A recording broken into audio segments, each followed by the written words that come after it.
Hey, Miss Pittman. I'm fine. Hey, Tony. Oh, Robin, what's up? Oh, I'm just walking around downtown Wilmington seeing all that's not going on. Speaking of which, I know that, obviously we're not having the Azalea Festival, but is it true that your house was going to be part of the home tours this year? Yeah, it was on the Historic Wilmington Foundation tour.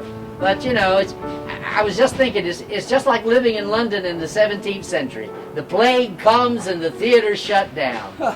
But you know what? What's that? I was also thinking, on the city seal, it says persevere. And that's exactly what we're going to do. Well, listen, I got this idea. While I'm here, I got some time. Do you mind if I maybe come in, take some shots, and show people what what they missed? Oh, sure. That would be fun. This is a fascinating house. It's the oldest house in the block. It's built about 1838. It's really cool. A lot of people lived here. So I tell you what, you go on in, and I'll finish watering the plants. Great. Okay?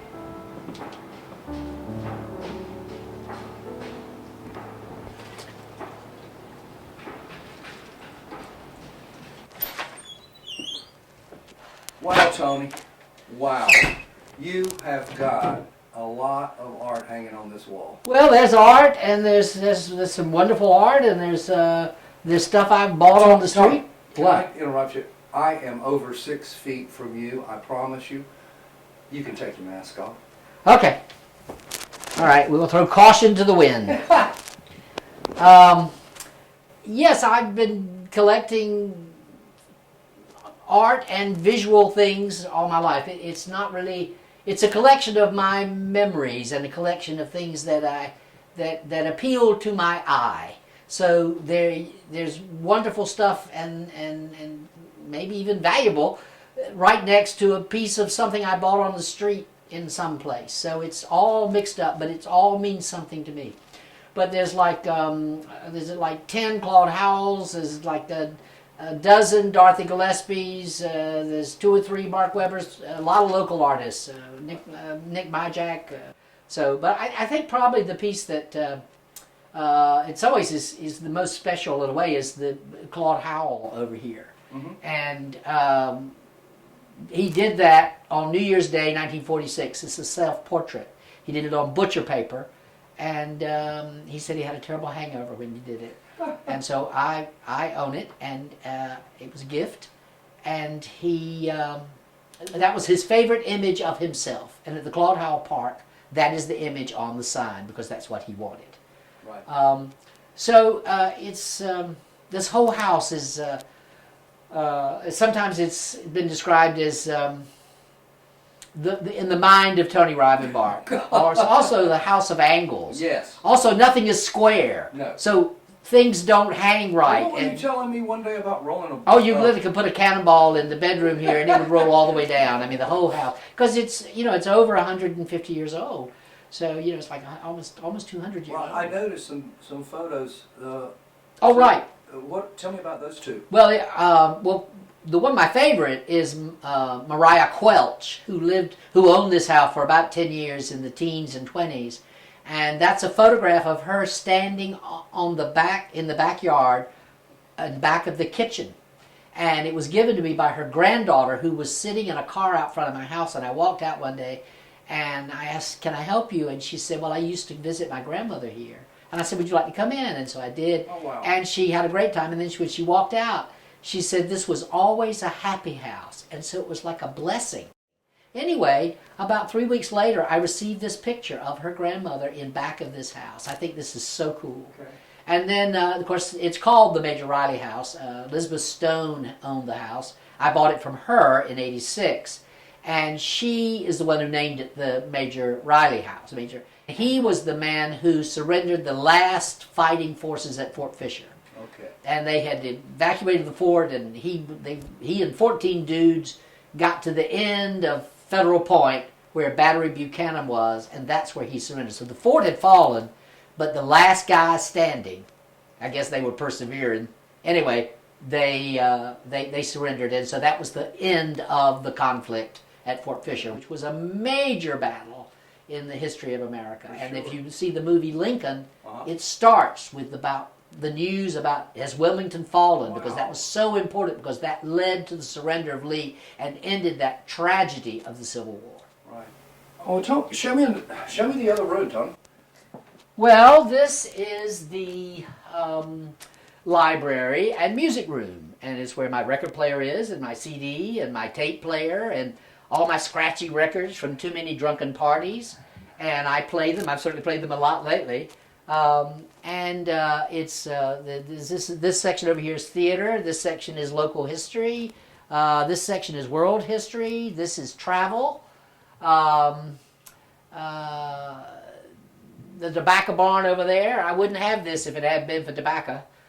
My family were in tobacco for many, many years, growing tobacco. That was in Duplin County. In Duplin County, where I'm from. There are little pictures scattered about. This fireplace works. This house, when it first was built, was just 2 rooms, and it was a hall and parlor, which means it had one larger room and one smaller room.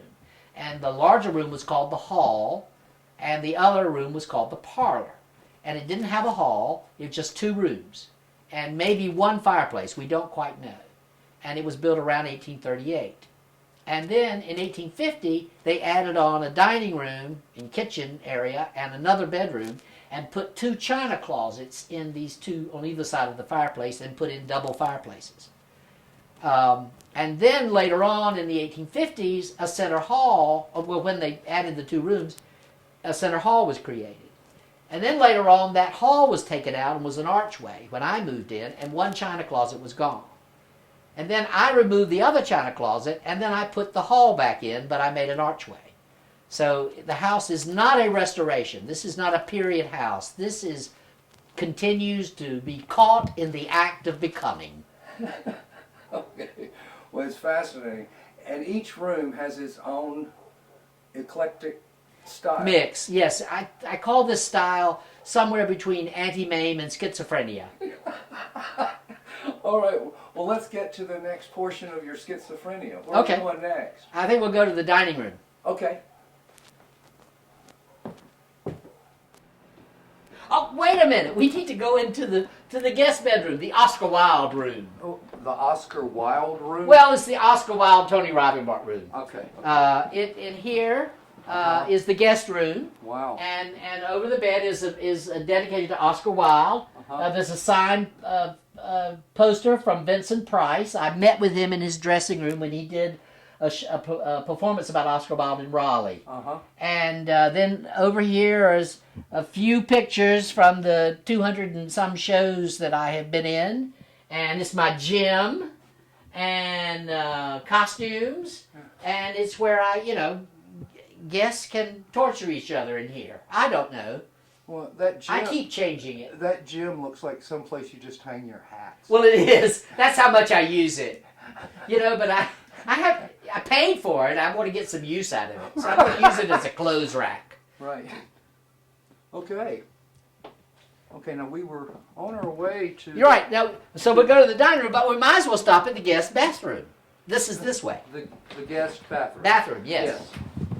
Okay, I'm coming. Hold on. All right. So it's right here in the center of the house. Well, as it should be. Right. And there it is, and it's a work in progress. I'm using this time to do this project. Roddy McDowell guest bathroom in Hollywood at the Max Factor Museum of Hollywood is intact, and he glued, it was a nice little rectangular room, and he put all his playbills from Broadway. So I started doing it. So these are all shows that I've seen. Unfortunately, this house is not, nothing square. So it's really difficult to make this work. And also playbills change. So as I've worked on it, trying to make it work. But anyway, and there's a skylight here. And then, well, there's my bedroom. We could go in there. Okay, let's do that. All right. I'm just looking at all the stuff on the walls. So in here, this room. Yes. Okay.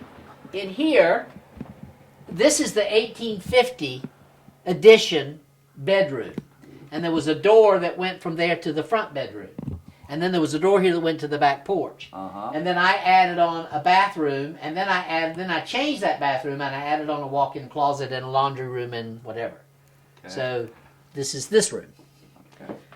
And oh wow, you got a walk-in shower. Oh well, yeah. You can get a wheelchair in there. I'm planning ahead. Okay. So now we're going to go to the dining room. Okay. That was our original destination. Okay. Okay. So this is the dining room, and I added this on. Originally, when the house was 2 rooms, there was a long back porch, and the columns from that porch in the 1850s were moved to the front. So the columns are actually much earlier. And on this wall is a lot of Cuban art.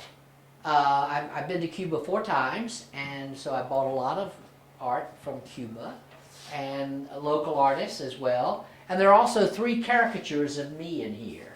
One that was on the front page, not the front page, well, yeah, it was. It was the art section of the News Observer when the theater reopened, and one when I was doing the Liberty Car, and one in Cuba. And then the row across the bottom I bought in Vicenza, which has, of course, the great architecture of Palladio. Right. And then these 2 chairs in the dining table, I saw a production about Shakespeare play at the, I can't remember, the Brown Coat. And I thought the chairs were great, and I found that they borrowed them from Michael Moore, so I went and bought them. So they're great chairs to use on a Shakespearean play. Oh, I'm sorry, I was pointing at the pink chairs. Oh, the pink chairs, no, they were not bought at Michael Moore's. They were a gift from James Bowling. No, not James Bowling. No, Bruce Bonka. No, Bruce Bonka. Right. That's right. I get things confused. And then this is a post from the porch that was on the kitchen with a picture that we had Mariah Quilt standing. Well, this is the back porch. And then I saw this, and this is molding. And I designed this. I don't know, it just seemed like a cool thing to do. I saw it in a... It's also load-bearing. Oh, yes it is. It holds up the corner of the house. That angle. Right.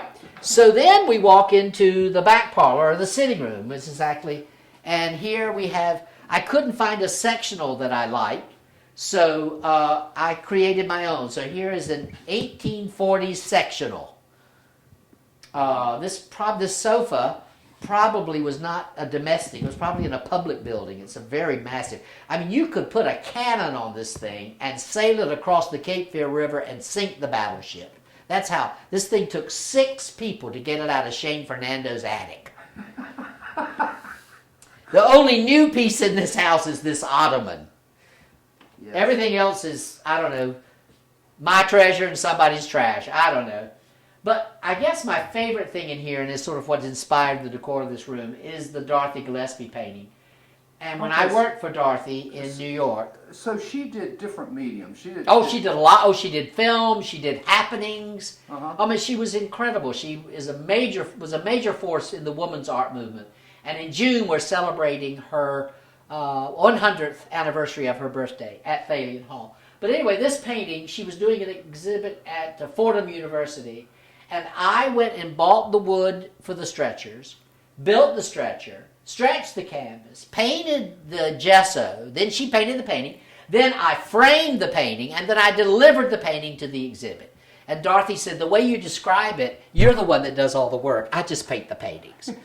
But anyway, recently the frame was warped because evidently it didn't last. You know, this was like 76. So it was a long time ago. So I had it reframed, but actually in a nicer way, but the same idea.